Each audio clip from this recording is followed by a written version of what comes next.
মিলাদুন নবীর অস্তিত্ব হাদিসে আছে। বাবুন মা জা ফি মিলাদিন নবী সাল্লাল্লাহু আলাইহি ওয়াসাল্লাম, তিরমিজি শরীফের 2য় খণ্ডের 210 পৃষ্ঠার মধ্যে এই পরিচ্ছেদে হাদিস 4খানা হাদিস আছে।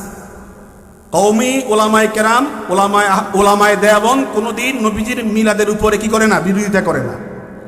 করে কথা বলেন, নবীজির মুতলাক মিলাদ নিয়ে কথা বললে কি হবে?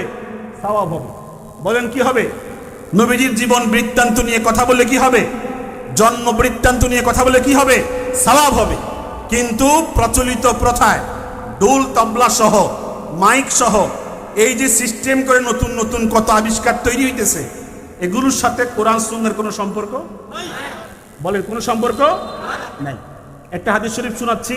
ওয়াসুয়াইবাতু মাওলাতুন লিআবি লাহাবিন ওয়াকাদ আতাকাহা ফালাম্মা মাতা আবু লাহাবিন قد رآه بعض أهله في المنام بشر هيبة فقيل له ماذا لقيت قال ما لقيت بعدكم غير أني سقيت بعتاقة سويبة।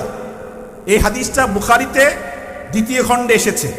নবীজির জন্মের সময় দুনিয়াতে যখন তিনি জন্মগ্রহণ করছিলেন, তখন আবু লাহাবের দাসী, তার নাম সুয়াইবা। বলেন তার নাম? সে ছিল নবীজির মায়ের সামনে।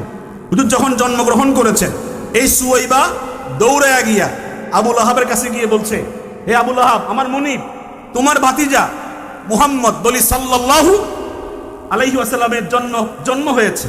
তখন আবু লাহাব বলে, এই মুহূর্তে তোকে আমি কি দিয়া খুশি করব? আমার হাতে কোনো দিনার দেরহাম নাই। তুই এই মুহূর্ত থেকে আমার দাসী না, তুই চিরতরের জন্য আজাদ হয়ে গেলি। খুশিতে কি করছে? বলেন কি করছে? আজাদ করছে। এই হাদিসের শেষের অংশে আসছে ওয়াকাদ রাআহু বাদু আহলিহি ফিল মানামে। তার ভাই আব্বাস ইবনে আব্দুল মুত্তালিব, আবু লাহাবের আপন ভাই, নবীজির চাচা, তিনি স্বপ্নে দেখছেন। আবু লাহাবকে জিজ্ঞেস করছেন, তুমি কবর জগতে কোন অবস্থায় আছো? তখন আবু লাহাব বলছে, আমি প্রত্যেক দিন অত্যন্ত যন্ত্রণার মধ্যে আছি, আযাবের মধ্যে আছি, কেবল সোমবার ছাড়া। কেবল কথা বলেন, কেবল যে সোমবার আমার নবীর জন্ম হয়েছে, সেদিন আবু লাহাব এই কট্টর কাফের, আমার নবীর জন্মের খুশিতে আনন্দিত হয়ে একটা গোলাম কি করছিল? আজাদ করছিল। এই জন্য সে বলে, ওই দিন আমার আজাব কমায় দেওয়া হয়, যে আঙ্গুল দিয়া ওই দাসীকে আজাদ করেছি, আঙ্গুলের মাথায় জান্নাতের ঝর্ণার কানেকশন ফিটিং করে দেওয়া হয়। আমি চুষে চুষে কি করি? কৃষ্ণ নিবারণ করি। তাহলে বোঝা যায় মিলাদে মুস্তাফার অস্তিত্ব হাদিসে আছে, কিন্তু উদযাপনের সিস্টেমটা নিজের থেকে তৈরি করে হলে পরে বিদআত হবে। আর রাসূলের সুন্নাত তরিকা হলে কি হবে? কথা বলেন না কেন? সওয়াব হবে।